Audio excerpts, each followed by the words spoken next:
Tony D and Little Joan with a screenwriter's rant on Gassed Up, a movie about, I think, street thugs in the UK. And, you know, yeah, because it says BAFTA nominated director.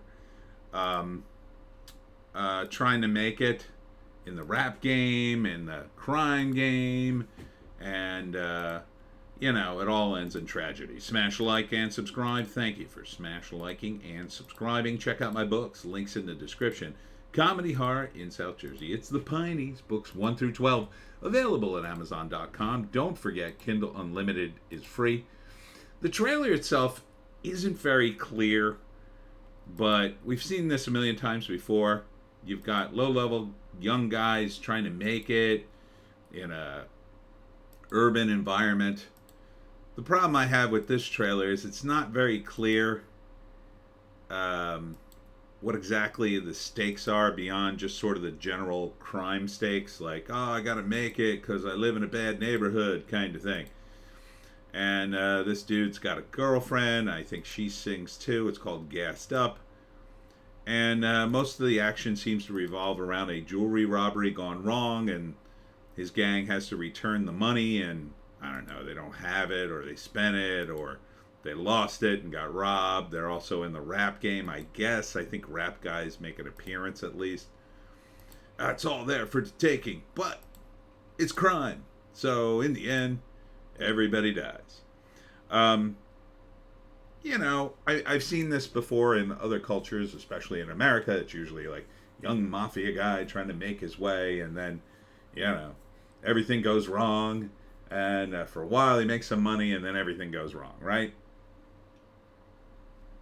So, first act, he's a young guy on the streets trying to make his way. I think he's got a sister or a daughter, not really sure, but he's trying to help her, and he's under the pressure to get more money. More money, more problems.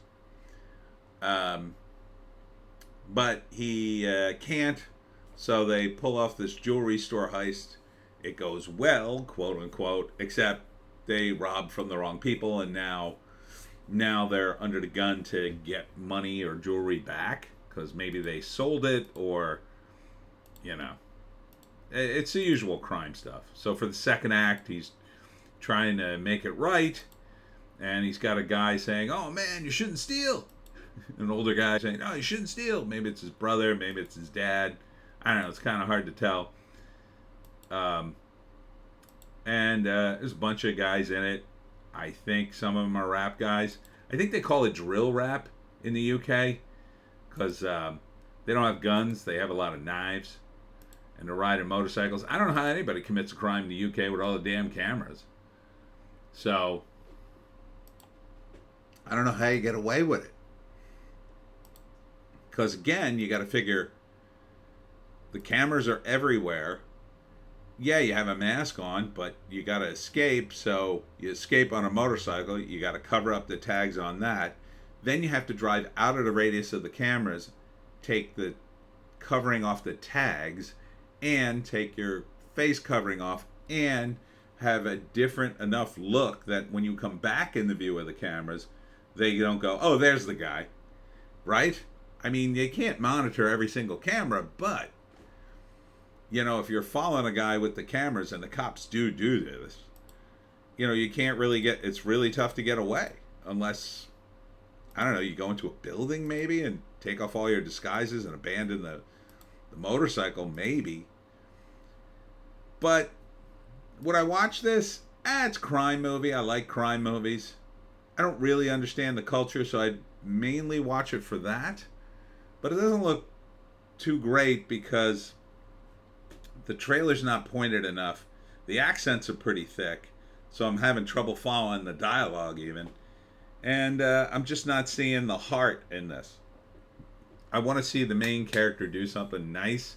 Like, I want to see him, if he steals a bunch of money, he gives a bunch of it to his sister or daughter or whoever because he has to, and that motivates him. Or I want to see him, defend his friend, say stuff like, I may not be a good guy, but I always protect my friends, that kind of thing. I'm not really seeing that in the movie, so I don't really care about this guy. He just seems like a thug. That's a key thing in a movie, screenwriters. Your protagonist must be likable. We must be able to get behind him, even if he's a criminal. You know? For a lot of the mafia movies, it's always like, I had no choice. It's for my family. I live on the streets. Some of that's here, but some of it's not. I mean, like, they seem to be having a good time on the streets. So why not just keep having a good time? You're robbing people. Like, are you robbing people just so you can have a slightly better time? Or are you robbing people because you have no choice? Doesn't really make that clear. It just has a woman going, oh, you want some of this money? Like, okay, yeah, that's a temptation, but that doesn't make you a good person. That doesn't make you a good protagonist if you're just doing it for the money. It's got to be more than that. And it's got to be a character journey. Like maybe he does it for the money initially and then regrets it because his friend gets hurt or killed, and now they're going to kill their friends. Like, these two have an interaction, but you don't really get a sense of their paradigm, their dynamic. You know, there's a lot of cool shots like this. It's fine. It looks fine, but we need to have more than it just looks fine, it looks cool, and it has rap music in it. We need to know these characters and what motivates them. So maybe I'd watch it, but I'm not super motivated to hunt it down. Anyhow, it's called Gassed Up, UK crime thing. No write up here. I don't know these guys, Stephen Odubola and Taz Schuyler. I don't know, you UK guys might know them. So if you want to see crime in the UK, I guess you could check it out. And that's it for me, Tony D and Little Joan. Check us out in Odysee, Bitchute, and Rumble for our more bass takes. If you can find a more bass take, I say take it. I will be at the Mount Laurel Historical Society tomorrow at 7 p.m. for my talk on how to hunt the Jersey Devil. Hope to see you there. We'll see you in the next one.